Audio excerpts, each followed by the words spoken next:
अस्सलाम वालेकुम। देखो, हिस्सा शायरी, मेरे ख़्याल से हिस्सा शायरी जो है तुम लोगों को कुछ ज़्यादा पढ़ना है, और ज़्यादा इसलिए पढ़ना है चूँकि ज़्यादा हम लोग इधर पढ़े हैं तो हिस्सा नस्र पढ़े हैं, ठीक है।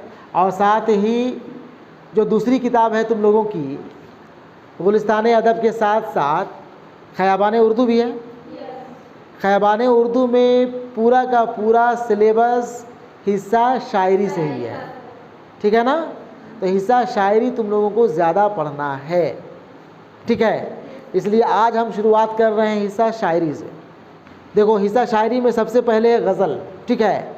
तो गज़ल में तुम लोगों को वली दकनी, ख्वाजा मीर दर्द, मीर तकी मीर, ख्वाजा हैदर अली आतिश, मिर्ज़ा असदुल्ला खान गालिब, 5 गज़ल वो के, 5 शायर के 10 गज़ल पढ़ना है तुम लोगों को, ठीक है ना। 10 गज़ल पढ़ना है। यहाँ कम से कम तुम लोगों को 3 शायर, 3 गज़ल वो, 3 गज़ल के शायर के बारे में जानना ज़रूरी है, ठीक है ना। 3 एहतियातन हम कह रहे हैं, एहतियातन 3, 2 तक से भी सवाल आ सकता है, लेकिन चूँकि अक्टूबर के महीना में इम्तहान हो रहा है, सितंबर ख़त्म हो चला है, ऐसे में कम से कम 3 गज़ल गो को हम लोग देख लेते हैं, ठीक है। तो करना क्या है, यहाँ देखो, अब वो काम तुम लोग करोगे अपनी कॉपी में।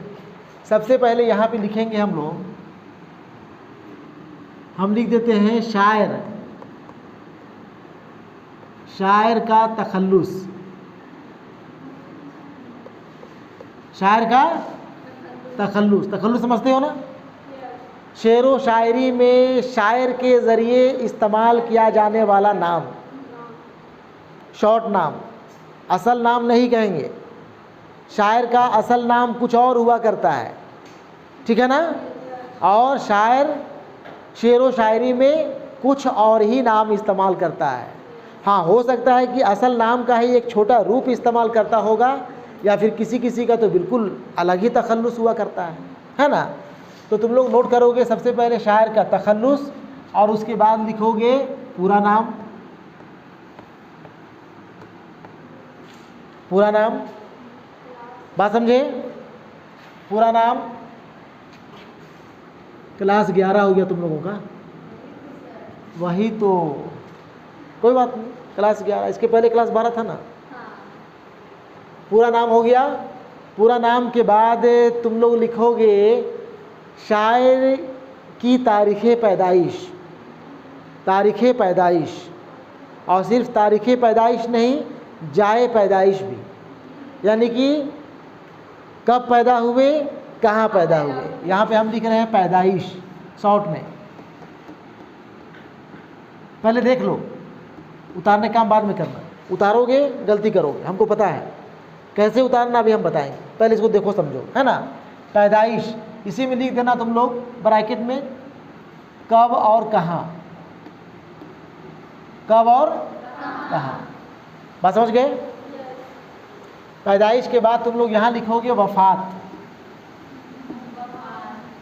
ठीक है ना। क्या लिखोगे, वफ़ात। वफ़ात में भी बात यही होगी, ब्रैकेट बंद करो इसको, यहाँ भी वफ़ात मतलब इंतकाल हुआ, है ना, कब और कहाँ, ठीक है।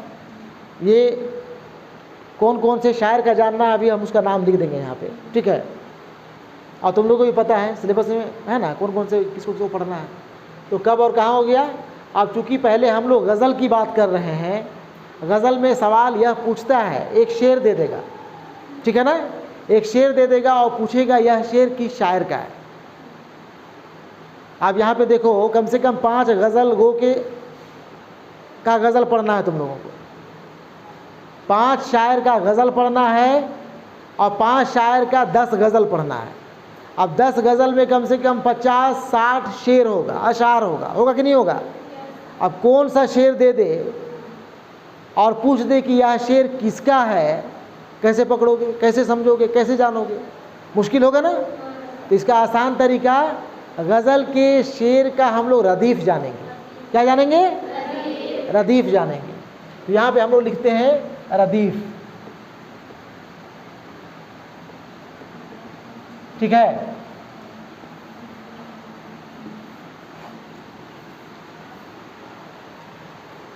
यहाँ पे देखो कई पॉइंट आ गया। शायर का तखल्लुस, पूरा नाम, पैदाइश कब और कहाँ है, वफात कब और कहाँ, और रदीफ।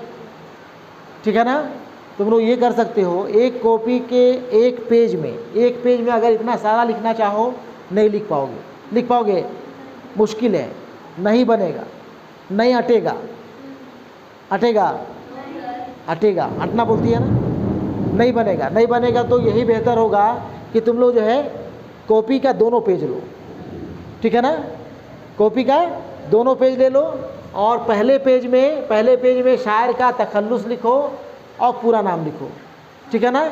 और ठीक उसी के सीधा में अगले पेज में पैदाइश लिखो, वफात लिखो और रदीफ लिखो। बात समझ गए? अब सुन लो ध्यान से।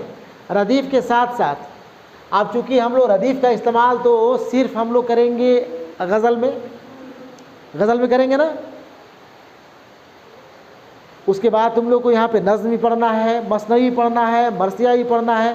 तो हम लोग ऐसा करेंगे, मसनवी का चूँकि उन्वान होता है, नज़्म का उन्वान होता है, हम लोग उसका उन्वान लिखेंगे यहाँ पे। बात समझे? रदीफ के साथ साथ हम लोग यहाँ पे नज़्म हो, मरसिया हो, मसनवी हो, जो भी पढ़ना है उसका हम लोग यहाँ पे उन्वान लिखेंगे। उन्वान, ठीक है, ये बना लेना है। शायर यानी कि गज़ल गो में सबसे पहले जिस शायर का नाम है उनका नाम है वली दकनी। वली दकनी का तखल्लुस है वली। क्या है? वली लिखोगे और ऐसे चिड़िया उड़ा दोगे, वली। ठीक है ना। पूरा नाम, वली का पूरा नाम वली मोहम्मद वली। वली का पूरा नाम यहाँ लिखोगे वली मोहम्मद वली। वली दकनी के नाम से भी जाने जाते हैं। ठीक है, वली मोहम्मद वली। इसके बाद पैदाइश कब और कहाँ। कब में लिखोगे वली में 1667 ईस्वी। 1667 ईस्वी, कौमा दे सकते हो। कहाँ में? औरंगाबाद। ठीक है ना। औरंगाबाद, बिहार का औरंगाबाद नहीं, ये औरंगाबाद महाराष्ट्र में पड़ता है। ठीक है, औरंगाबाद। वफात कब और कहाँ। कब में 1700 कितना है? 1707 की 17 बताओ। वली दकनी जो है 1707 ना, 1707 में इंतकाल किए। कहाँ इंतकाल किए नहीं पता, किताब में नहीं है। और जो किताब में नहीं है उसको अलग से ढूंढने की ज़रूरत भी नहीं है। जितना तुम लोगों के सिलेबस में दिया हुआ है उतना ही जानना है। अगर वफ़ात कहाँ हुई इनका नहीं दिया है तो इसको परेशान नहीं होना है, नहीं ढूंढना है। और वैसे पढ़ के देखना, किसी शायर का दिया होगा, किसी का नहीं मिलेगा। जब शायर के हालात ज़िंदगी पढ़ोगे तो उसमें मिलेगा। आखिरी जुमला वही होगा कि जो भी शायर हैं वो कब और कहाँ इंतकाल किए, तो वो देख लेना। यहाँ नहीं दिया है। रदीफ़ वली मोहम्मद वली की गज़ल का रदीफ़। तो इनका गज़ल जो पढ़ना है तुम लोगों को, कौन कौन सी गज़ल हैं। गज़ल का पहला शेर वली मोहम्मद वली की गज़ल का, शराब शौक़ सी सरशार हैं हम, कभू बेखुद कभू होशियार हैं हम। ठीक है ना। यहाँ पे हैं हम को शायर दोहरा रहा है, यानी कि हैं हम रदीफ़ है कि नहीं। तो हम लिखेंगे यहाँ पे रदीफ़ में हैं हम।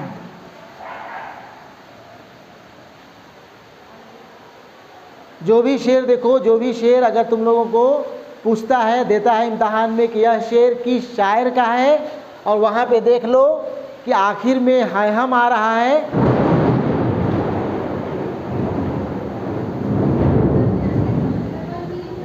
बरसात भी फेल है नहीं।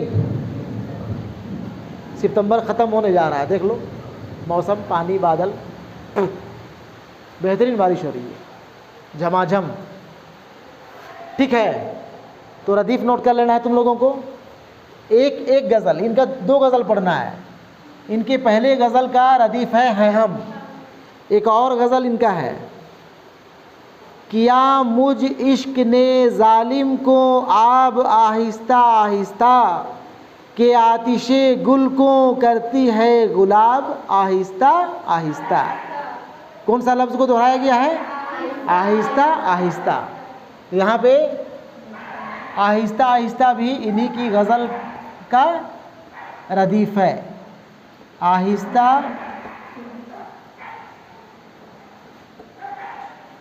आहिस्ता, बात समझे? 2 गज़ल पढ़ना है वली मोहम्मद वली की गज़ल, जिसमें से पहले गज़ल का रदीफ़ है हम और दूसरे गज़ल का रदीफ़ है आहिस्ता आहिस्ता। जिस शेर में भी देखो है हम या आहिस्ता आहिस्ता, समझ जाओ वली मोहम्मद वली की गज़ल का शेर है। बात समझ रहे हो कि नहीं समझ रहे हो? ठीक है। इसी तरह जो है और जो गज़ल गो के बारे में तुम लोगों को लिखना चाहिए, जानना चाहिए, वो है दर्द। दर्द शॉर्ट में लिख रहे हैं तखल्लुसम। काम तुम लोगों का है, दर्द का पूरा नाम क्या है, दर्द कब पैदा हुए, कहाँ पैदा हुए, दर्द कब इंतकाल किए, कहाँ इंतकाल किए, दर्द के गज़ल का रदीफ़ कौन कौन सा है, ये काम तुम लोग का है। बात समझ गए? दर्द के बाद मीर, दर्द के बाद मीर, यही 3 शायर, यही 3 गज़ल गो के 2-2 गज़ल का रदीफ़ तुम लोग लिखोगे। ठीक है? ठीक है। इसके बाद अब आ जाओ तुम लोग, इसके बाद आ जाओ तुम लोग हिस्सा शायरी में ही, हिस्सा शायरी में आ जाओ तुम लोग। गज़ल के बाद मसनवी। देखो मसनवी सिर्फ़ एक ही पढ़ना है तुम लोगों को, मसनवी एक ही पढ़ना है। और मसनवी का उन्वान यहाँ पे दिया हुआ है, पहुँचना बकाउली का दारुल खिलाफत ज़ैनुल मुलूक में। एक मसनवी, हालांकि ये मसनवी का उन्वान नहीं होना चाहिए। यहाँ पे चूँकि मसनवी का एक छोटा सा अंश, एक छोटा सा टुकड़ा मसनवी का चंद अशार ही यहाँ पे दिया हुआ है, इसलिए उसी में से एक मिसरा का या फिर कुछ उन्वान बना दिया है, पहुँचना बकाउली का दारुल खिलाफत ज़ैनुल मलूक में। मसनवी निगार हैं दया शंकर नसीम। एक मसनवी पढ़ना है, उस मसनवी के मसनवी निगार कौन है? दया शंकर नसीम। और दया शंकर नसीम का असल में मसनवी का नाम है गुलज़ारे नसीम। मसनवी का नाम क्या है? मसनवी गुलज़ारे नसीम। मसनवी गुलज़ारे नसीम से ही यहाँ पे कुछ अशार तुम लोगों को पढ़ने के लिए दिया हुआ है। तो सवाल पूछ सकता है कि पंडित दयाशंकर नसीम का कौन सा मसनवी का कुछ अशार आपके निसाब में शामिल है? वहाँ पे जवाब होगा मसनवी गुलज़ारे नसीम। यहाँ पे हम लिख देते हैं गुलज़ारे नसीम। बात समझे?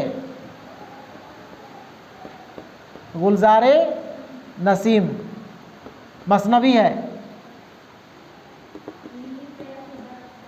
मसनवी गुलज़ारे नसीम शायर हो गए। यहाँ पे आ जाओ, यहाँ पे हम लिख रहे हैं, यहाँ पे इनका पूरा नाम है पंडित दया शंकर नसीम। तुम लोग लिखोगे सिर्फ नसीम। बात समझे? बात समझे? नसीम का पूरा नाम मिलेगा पंडित दया शंकर नसीम। ये सब लिखोगे, इनके बारे में भी पूरा तफसील से। ये लाइन मसनवी के लिए, नसीम के लिए, ठीक है। इसके बाद तुम लोग को एक पढ़ना है कसीदा। कसीदा, ठीक है ना?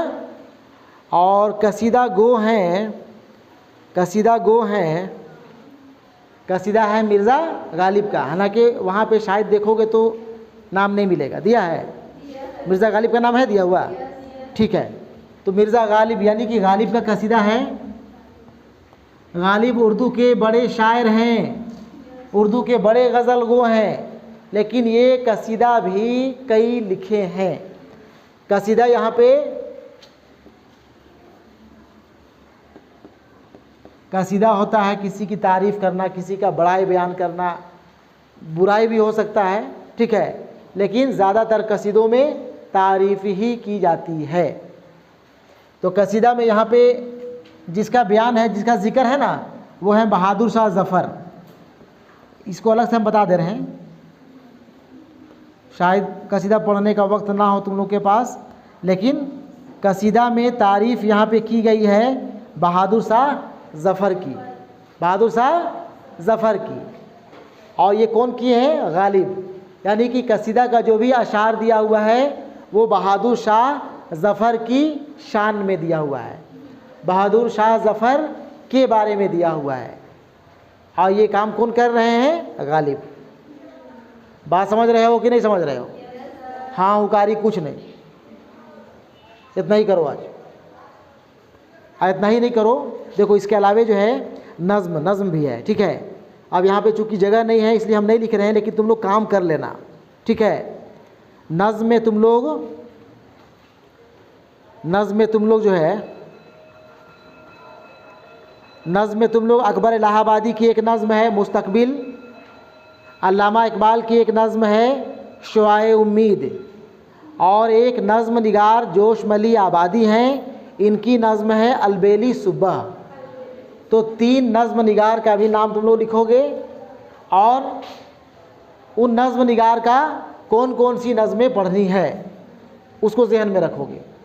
जैसे इकबाल लिखोगे उधर, तो इधर लिखोगे शुआए उम्मीद। बात समझे? अब यहाँ पे रदीफ़ का जिक्र नहीं करना है, शुआए उम्मीद नज़्म का नाम जानना, नज़्म का उन्वान पूछता है, ठीक है, कि आपके निसाब में अल्लामा इकबाल की कौन सी नज़्म शामिल है, ठीक है। ठीक है, इसको उतार लो, और घंटी भी लग गई है, होमवर्क रहा, कल दिखाओगे, फिर हम कल और नई बात तुम लोगों को बताएंगे, ठीक है।